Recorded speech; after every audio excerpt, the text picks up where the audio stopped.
save the day, never fear. Ever since I was a kid, I've been obsessed with mysteries.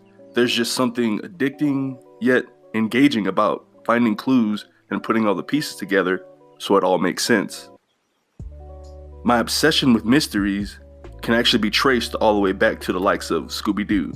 I loved it in every shape or form. As long as there was a mystery to be had, I was down. The series had everything a young me could have ever wanted. Ghosts, ghouls, mysteries, funny characters, and a likable dog named Scooby-Doo. But I didn't quite realize how much I actually adored a solid mystery until my run-in with one particular show called Fillmore. Fillmore is one of the best underrated and underviewed animated gems.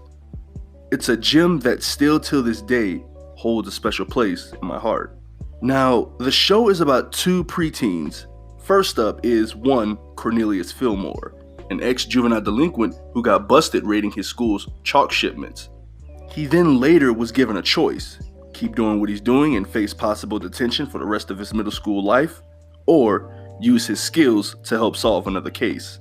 Fillmore went with the latter of the two choices. He then later becomes a full-time member of ex-middle school's safety patrol squad, in which he rises through the ranks oh so quickly, meaning he's pretty good at what he does. Next up is Ingrid Third. She's both Cornelius's partner and best friend. Ingrid, much like Fillmore, is a former delinquent turned safety patrol squad officer of ex-middle. And speaking of ex-middle, she's also the school's residential genius. On the plus side, Ingrid has a photographic memory, so saying she's useful in solving cases is an understatement. They together make for a formidable duo, especially with him being the best detective in the squad and she being the smartest kid in school. But it's not just their skills that make them a great team. They also play off each other quite well, which allows the writers to then hit story beats as needed.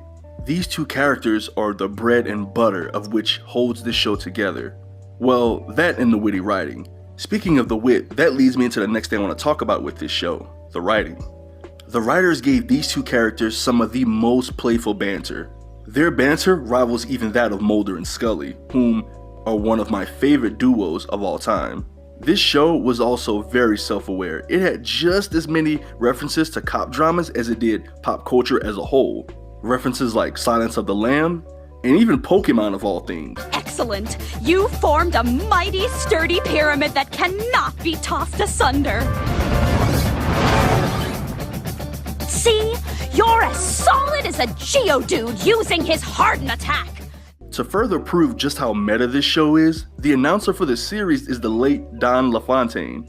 He's the voiceover guy from all those 90s trailers and commercials. He was given the following nicknames: Thunderthroat, the voice of God, and my personal favorite, the king of movie trailers. He's done voiceover work on trailers for Terminator, Die Hard, hell, even the damn Digimon movie. This is the guy who is notoriously known for saying, "in a world." You know? I'm not doing it justice. Here's an example. Columbia Pictures presents... Don't be alarmed, we're Negroes. Oh, man, no, that's too much bass in your voice. That scare white folk. Martin Lawrence. We were wondering if we can borrow some brown sugar. Will Smith. You see, you something wrong with you.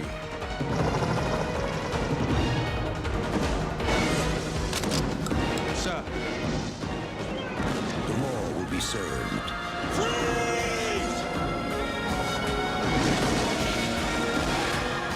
Justice will be done. You forgot your boarding pass. Oh, shit. And boys will be boys. Bad boys. What you gonna do?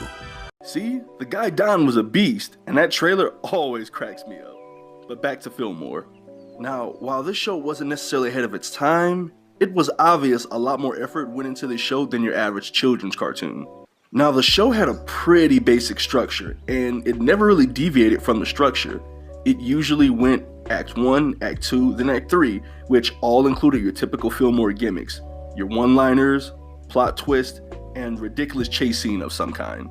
It's not just a show about kids being detectives, it's also got something to say, and each episode leaves you pondering about a thing or two, like say acceptance, change, or even losing oneself at the cost of his or her own goals. things that actually matter to a preteen. I'm amazed at what the team behind this series managed to squeeze out in a 22-minute runtime. I mean, at the end of the day, Fillmore is just another children's cartoon, right? Right? Nah, it's quality TV. Thanks everyone for letting me talk your ear off today, and some of you might be wondering why Fillmore of all shows to talk about. Well, besides all the amazing reasons I just listed earlier in the video, I also brought it up because, it's February, aka Black History Month. And since this is a nerd-centric channel, I decided to better inform people about an amazing show starring an amazing lead who just so happens to be African American. Hopefully this video inspired some of you to go give this show a go, or if you've already seen the series, it'll inspire you to give it another watch. Thank you so much for your time, everyone. Happy Black History Month, and this is Dez from Featuring Dez, signing out. Peace.